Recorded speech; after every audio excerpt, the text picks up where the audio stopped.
Hey there, everyone. I'm Errol Barnett at the CBS Broadcast Center in New York. Thanks so much for joining us. The polls are now closed in Alabama, where primaries for governor and 7 House races are among many on the ballot. Tonight's primary was the first statewide election since Democrat Doug Jones won the U.S. Senate special election against Roy Moore back in December. Joining me now from Montgomery, Alabama, is Brian Lyman. He's a state government reporter for the Montgomery Advertiser. We appreciate your time tonight. Let's start with the governor's race, because Governor Kay Ivey took office after Governor Robert Bentley resigned last year over a sex scandal. So is she the favored candidate? And if not, who is? Who's she up against? Ivey would be considered the favorite. She has about $4 million in the bank. She's running against 3 Republicans, probably the most prominent of whom is Huntsville Mayor Tommy Battle. But Ivey is definitely the favorite in that race, certainly to win the nomination and possibly to go off in the runoff election.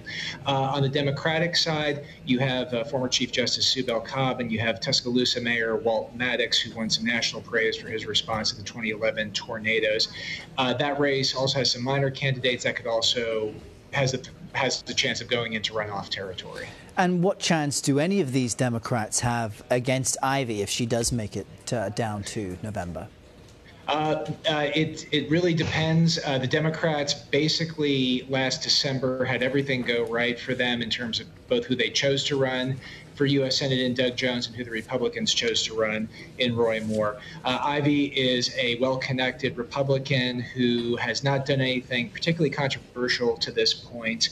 A lot will simply depend on whether the Democrats can recreate that winning coalition that Jones had, which was strong African-American turnout plus improved performance among suburban voters and college-educated whites. Now, there's also an interesting race in the 2nd congressional district. You'll have to correct me. Or Republican Congresswoman Martha Roby is facing 4 challenges. What can you tell us about that race? That's a very interesting race. Roby is in her 8th year in Congress. Back in 2016, when the Access Hollywood tape came out where Trump was heard bragging about groping women, Roby was one of several Republicans who criticized Trump for those comments.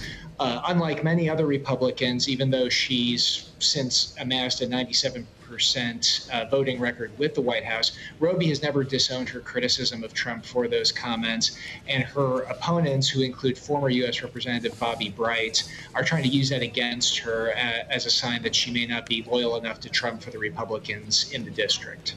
Now, Alabama is traditionally a deep red state. Any indications from what you're seeing that Democrats can pose a bigger threat this election cycle? I mean, after all, it took an alleged pedophile, really, to be the Republican nominee for a Democrat to even have a shot last year.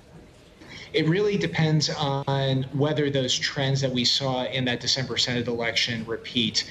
One of the things you did see Jones do is peel off a lot of the suburban counties, particularly the ones with colleges, that traditionally vote Republican. If the Democrats can keep those counties and those suburbs in their column, I think they have a decent chance, perhaps not of turning Alabama purple. That's probably a decades-long process, but they could start to rebuild their brand in the state of Alabama. But again, a lot went right for the Democrats with Doug Jones, and it remains to be seen whether folks who came out for him will come out again for the other slate of candidates that Democrats have. And there's also the question of what is the Trump factor? President Trump's approval rating there is above 50%. His endorsement didn't work last year, but from your conversations with voters now, with what's happening in the country and in the news at this moment, what kind of sense do you get that he will either help or hurt the Republicans he's pushing?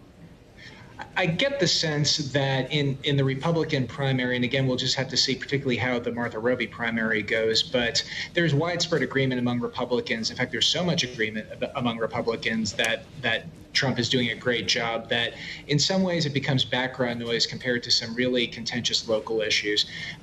Back in December, a lot of what propelled Doug Jones was some longstanding issues with corruption in Alabama, as well as Roy Moore's long history of divisiveness, which long predates like even Republican dominance in the state of Alabama.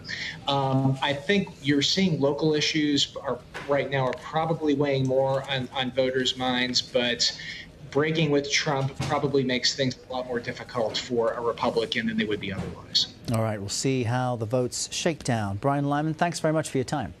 My pleasure. Thank you. Now we want to get